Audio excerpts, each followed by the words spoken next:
kolonial kita ya, yang terjadi pada beberapa hari yang lalu dan juga kemungkinan besar akan tetap terjadi di Republik ini ya.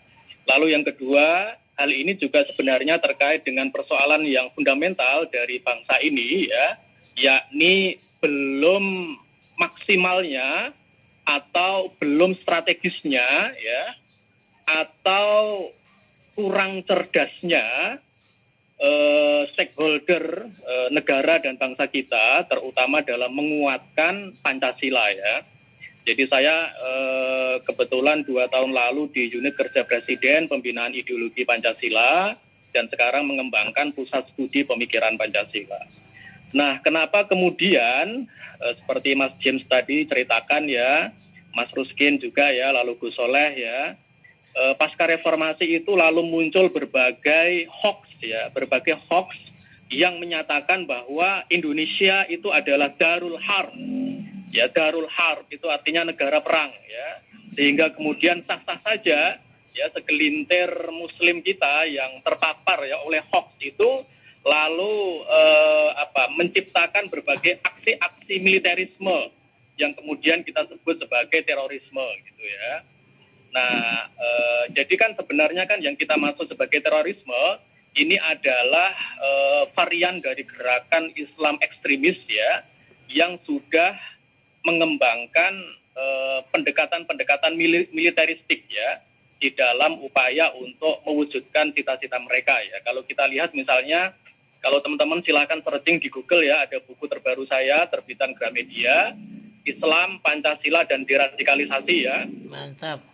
Nah itu saya membagi 3 macam gerakan Islam ekstremis ya. Saya tidak, Mas James ya, saya tidak mau menyebut mereka sebagai Islam radikal Mas. Ya, karena radikal ya, itu adalah terminologi filsafat ya. Radik itu artinya akar, radikal itu artinya mengakar gitu. Jadi kalau mereka ini justru tidak mengakar sehingga tidak radikal.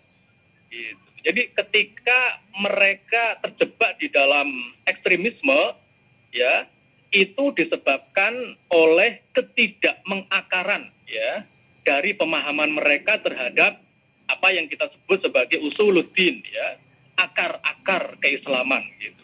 Jadi sebenarnya terminologi radikalisme Islam ini anakronistik, ya. Ketika dia sebenarnya berangkat dari terminologi filsafat, ya. Lalu kemudian dikembangkan di dalam studi sosiologi menjadi istilah yang dirujukkan kepada gerakan Islam yang konservatif sebenarnya ya, sehingga kemudian memunculkan berbagai tindakan-tindakan teroristik gitu. Jadi saya tidak sepakat dengan istilah Islam radikal, meskipun kemudian di dalam buku saya itu saya juga menggunakan istilah deradikalisasi gitu ya, karena mereka sebenarnya tidak mengakar. Nah, yang lebih mengakar di dalam kehidupan kebangsaan kita itu ya Pancasila, gitu. Karena Pancasila itu lebih sesuai dengan usuluddin, ya lebih sesuai dengan tauhid, lebih sesuai dengan maqasidus syariah dan lain sebagainya. Nah, itu yang pertama ya. Jadi ada 3 varian gerakan Islam ekstremis ya. Yang pertama adalah Salafi Wahabi ya, yang berkembang pada awalnya di Saudi Arabia ya, yang lalu kemudian mengembangkan pengkafiran ya terhadap budaya-budaya yang non Arab gitu ya. Jadi budaya-budaya yang non Arab itu mereka sebut sebagai budaya yang tidak Islami gitu ya. Inilah yang kemudian kita kenal dengan apa yang disebut sebagai purifikasi Islam ya. Nah, lalu yang kedua adalah gerakan Salafi Haroki atau Salafi Sururi ya, yang mengembangkan ideologi dan cita-cita keislaman dalam konteks politik gitu ya. Jadi mereka sudah memiliki cita-cita untuk mendirikan sistem politik Islami yang berbeda dengan demokrasi, nation state ya, dan berbagai bangunan kenegaraan modern. Nah, yang ketiga adalah Salafi Jihadi ya, yang kemudian sudah sebenarnya ini kan alumni dari perang Afghanistan ya terhadap Rusia dan Amerika ya kan, sehingga kemudian mereka memiliki pengalaman ya dan kemampuan militerisme gitu ya, dan ini yang dikembangkan ke seluruh dunia ya, sehingga kemudian pasca reformasi terutama di Indonesia ya, 3 varian ini sudah menyatu gitu. Jadi yang Wahabi kultural, lalu kemudian Haroki politik ya, dan jihadi ini sudah menyatu ya di dalam lalu kemudian muncullah ya varian-varian lone wolf ya, teroris-teroris yang bergerak sendiri ingin, misalnya kalau kita baca di dalam surat wasiatnya Zakiyah Aini itu kan terdapat